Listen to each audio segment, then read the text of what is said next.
ఇక మొదటి విడత పంచాయతీ ఎన్నికల పోలింగ్ ప్రారంభమైంది. ఉదయం 7 గంటల నుంచి మధ్యాహ్నం 1 గంట వరకు మొదటి దశ పోలింగ్ జరగనుంది. ఇందుకోసం రాష్ట్ర ఎన్నికల సంఘం అన్ని ఏర్పాట్లు పూర్తి చేసింది.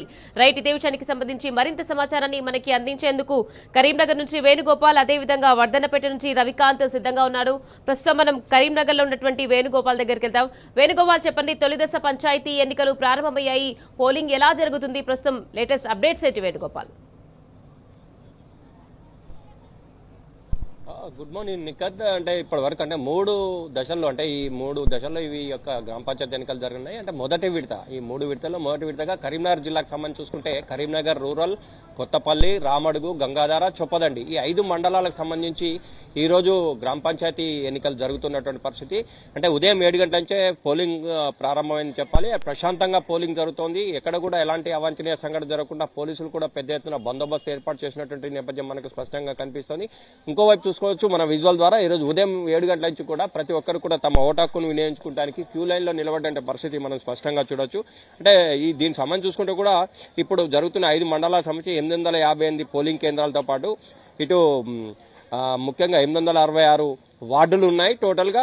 దీనికి సంబంధించి ఎన్నికలు జరుగుతున్నటువంటి పరిస్థితి. ఇంకోవైపు 91 గ్రామ పంచాయతీలు ఈ రోజు 5 మండలాలకు సంబంధించి 91 గ్రామ పంచాయతీలకు జరుగుతున్నటువంటి పరిస్థితి మనకు కనిపిస్తుంది. ముఖ్యంగా ఈ ఎలక్షన్ సంబంధించి చూసుకుంటే అంటే ప్రతి ఒక్కరు కూడా 18 ఐడెంటిఫికేషన్ కార్డ్స్లలో ఏదున్నా కానీ ఈ యొక్క ఓటు హక్కు వేసుకునేందుకు అవకాశం కల్పించారు. అంటే ఇది ముఖ్యంగా ఆధార్ కార్డు కావచ్చు, ఇటు వీళ్ళకి సంబంధించిన పట్టాదారు పాస్ పుస్తకం కావచ్చు, పాన్ కార్డు కావచ్చు, అంటే ఇలాంటివి ఒక 18 ఐడెంటిటీ కార్డ్స్ ఏర్పాటు చేశారు. ఇందులో ఏ కార్డు ఉన్నా కూడా ఓటు హక్కు వేసుకునే అవకాశాన్ని కల్పించినటువంటి పరిస్థితి. ముఖ్యంగా ఈ రోజు ఉదయం 7 గంటల నుంచే ఓటింగ్ ప్రక్రియ ప్రారంభమైంది. ఇక్కడ కూడా ఎలాంటి అవాంఛనీయ సంఘటన జరగకుండా కూడా పోలీసులు పెద్ద ఎత్తున బందోబస్తు ఏర్పాటు చేసిన నేపథ్యం మనకు కనిపిస్తుంది. చూడొచ్చు విజువల్ ద్వారా కూడా వృద్ధులు కూడా తమ ఓటు హక్కును వినియోగించుకునేందుకు అటు కూర్చొని ఉన్నటువంటి పరిస్థితి మనకు స్పష్టంగా కనిపిస్తుంది.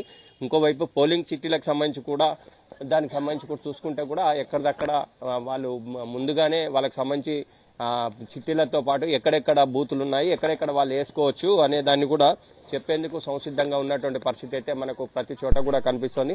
ఇటు 5 మండలాలకు సంబంధించి కూడా చూసుకుంటే ఎక్కడ కూడా ఎలాంటి అవాంఛనీయ సంఘటనలో పోలీసు బందోబస్తు ఏర్పాటు చేయడం, శాంతియుత వాతావరణంలో ఎలక్షన్ జరిపించేందుకు కూడా అధికారులు అయితే అన్ని ఏర్పాటు చేసిన నేపథ్యం కనిపిస్తుంది. స్కూళ్లలో చూసుకుంటే మనకు ప్రస్తుతానికైతే ఈ వీళ్లకు సెలవులు ప్రకటించినటువంటి స్కూళ్లలో కావచ్చు అధికారులకు సంబంధించి అంటే 1 గంట వరకు ఈ పోలింగ్ జరుగుతుంది నిఖత్. 1 గంట తర్వాత లంచ్ టైం ఉంటుంది. ఆ తర్వాత ఇవన్నీ కూడా కౌంటింగ్ చేస్తారు. ప్రకటన కూడా సాయంత్రం వరకే వచ్చే అవకాశం ఉంటుంది. ఇంకోవైపు ఏంటంటే ఇది పోస్టల్ బ్యాలెట్, అంటే పోస్టల్ బ్యాలెట్ త్వరగా ఇస్తారు, ఫస్ట్ ఇస్తారు. తర్వాత బ్యాలెట్ పేపర్లు కాబట్టి కొంత టైం పట్టే అవకాశం ఉంది, 1-2 గంటలు. అంటే ఓట్లను పెద్ద గ్రామ పంచాయతీ అయితే కొంత లేటుగా రిజల్ట్ వచ్చే అవకాశం ఉంటుంది. చిన్న గ్రామ పంచాయతీ మాత్రం తొందరగా వచ్చే అవకాశం ఉంటుంది. ఈ రోజు సర్పంచ్ని కూడా ఎన్నుకునే అవకాశం ఉంటుంది. అంటే ఏదేమైనా కానీ ముఖ్యంగా ఇటు కరీంనగర్ జిల్లాకు మొదటి విడతకు సంబంధించి 7 గంటల నుంచి ప్రశాంతంగా పోలింగ్ కొనసాగుతుంది. ఇప్పటి వరకు అయితే ఎక్కడ వాళ్ళక్కడ అంటే అన్ని గ్రామాలకు కూడా చాలా మంది వృద్ధులు కూడా తమ ఓటు హక్కును వినియోగించేందుకు వస్తున్నటువంటి పరిస్థితి అయితే మనకు స్పష్టంగా కనిపిస్తుంది. దీనికి సంబంధించి ఈ రోజు అయిపోతే 2వ విడత 3వ విడతకు సంబంధించి కూడా ఇదే విధంగా కంటిన్యూ అయ్యే అవకాశం ఉంది. ఏదేమైనా కానీ ఇప్పుడైతే ఉదయం 7 గంటల నుంచి అయితే ఎక్కడ కూడా ఎలాంటి అవాంఛనీయ సంఘటన జరగకుండా పోలింగ్ అయితే ప్రశాంతంగా జరుగుతున్న పరిస్థితి అయితే మనకు స్పష్టంగా కనిపిస్తుంది నిఖత్.